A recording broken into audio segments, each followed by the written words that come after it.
Hey guys, welcome back to my channel, Own Your Own Freedom. I am what you would call in this community a narcissistic abuse survivor, and I choose, as I hope you would all choose with me, to own my past, seize my present, and heal for my future. This video is for you and for all survivors of narcissistic abuse, whether you are an empath or consider yourself to be a highly sensitive person, or whatever your stage of self-realization is, and for those also who refuse to be held back by any negative collective thought or ideology ever again. This video is sort of funny because I wanted to get into something that I don't really see a lot of people talking about online, but it's very telling concerning narcissistic behavior, and that is their terrible hygiene.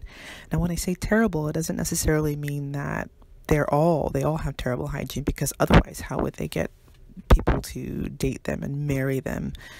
But I would say that we can get into the details of the difference between these two categories of narcissists, which we psychologists call the somatic narcissist and the cerebral narcissist. As you know, the most obvious ones, the ones that are begging for the most attention, the ones who are obsessed with their looks, that is a somatic narcissist. And then the one that is maybe not so obsessed with their looks, but more focused on, they get their fuel from their so-called intelligence and their wittiness. That is a cerebral narcissist. So they fall into two different categories, and they're either obsessed with their looks and with their hygiene, or they're completely neglectful. Cerebral narcissists, they hate their body. They only use their body for, I would say, as a sense of, they buffet their body, sort of like beating it into submission, because their main means of getting their supply is from their intelligence and from how much they know and how much they're obsessed with different topics, or maybe even not so much obsessed with different topics. Maybe they just know a little bit about everything, but they hate their body, and they typically don't eat well, or this is just a generalization. Sometimes they don't shower very regularly, or get checkups, or go to the dentist, and basic things like that we learn that are necessary for our health, because they feel like they're above the normal human being. Like, if you were to ask them and talk about going to the doctor, they genuinely would be like, well, I don't need to go to the doctor. And these are the people that, have, yellowing, falling, loose teeth, and with disgusting things developing on their feet, and body odor and things like that. I would say cerebral narcissists, they develop proper hygiene as they get older, and as they get more, as they realize that, actually having good hygiene attracts people to you, they sort of change. But for the most part, they really don't care much about their own body. That's why they are, the cerebral narcissist is like a habitual masturbator. They only use their body for, as a way of fulfilling their psychological fantasies. They don't actually take care of their body and value it. It is just something that, they actually hate their body because they don't feel like they don't like the way that they look. They're deeply insecure, as all narcissists are, but their insecurity comes out and they're obsessing about how much they know and neglecting their body completely. On the other hand, the somatic narcissist objectifies their body to gain supply. They obsess over body perfection. Most of these people consider themselves to be bodybuilders, health conscious, health gurus. They obsess over perfect body proportions and health crazes. Like, these are the people that go on major juicings, not because they value their body, but because they objectify it, because they get supply from that. People come to them for advice. People, admire them. People are attracted to them because of how well they take care of their body. They're obsessed. These are the people that wear too much cologne. They're always they walk into the office and everyone has to look at them and everyone has to compliment them on, you know, how they look. They're very much into brand names, and they even to the point where they go beyond their means to look as if they have more money and more status and more value than they actually do. And it's because that's the way they get supplied. And as they get older, when they realize that if they lose money, if they go through something and they don't have very much money left, that creates them, you know, a major narcissistic injury, because that's their main way of gaining supply, is by people admiring them for their looks. Especially as they get older, their looks fade.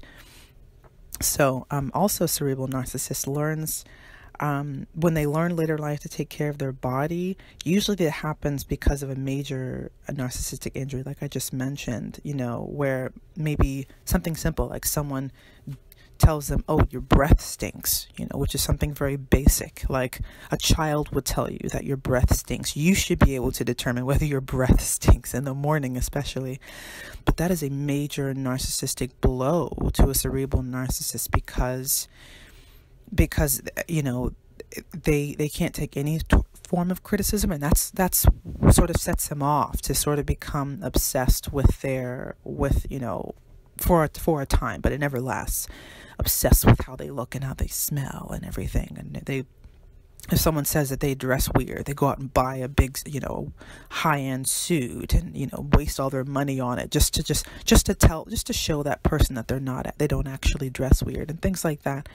Everything is about power and one-upping someone else and being better and, you know, and proving other people wrong, because they live off of other people's perceptions. So, you know, and adults, you know, say you go into work and someone tells you that you stink, or someone leans away from you and that's an indication that you stink.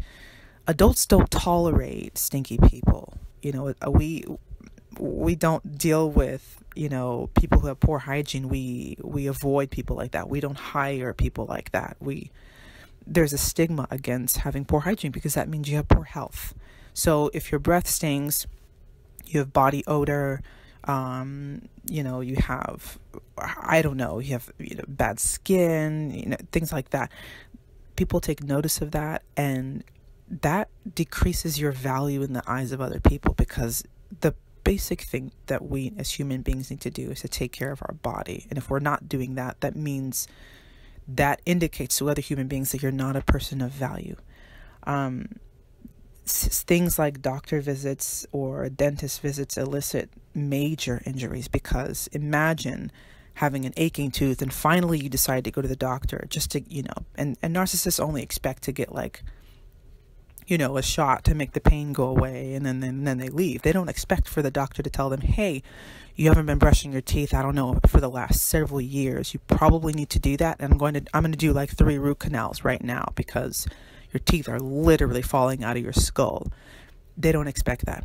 That's a major indication of their lack of diligence, their lack of value. That maybe it makes them feel stupid. Maybe it makes them feel,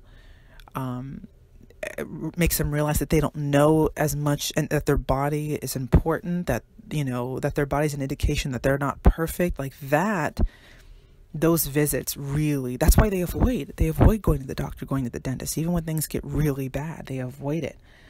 And so they pretend that they're better, that they're healthy, that they're, you know, they're full of health, and they pretend like they don't need to go to the doctor or go to the dentist, despite the fact that their body is literally falling apart and decaying, and regular maintenance is needed. They just don't know how to do that.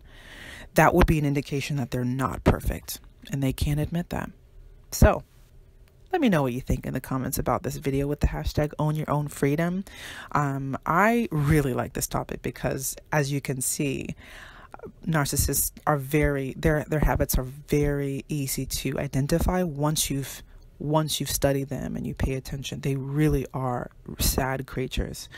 And please, of course, like and subscribe to this channel. And if you'd like, hit the notification bell for the next video, and I will see you on the next one.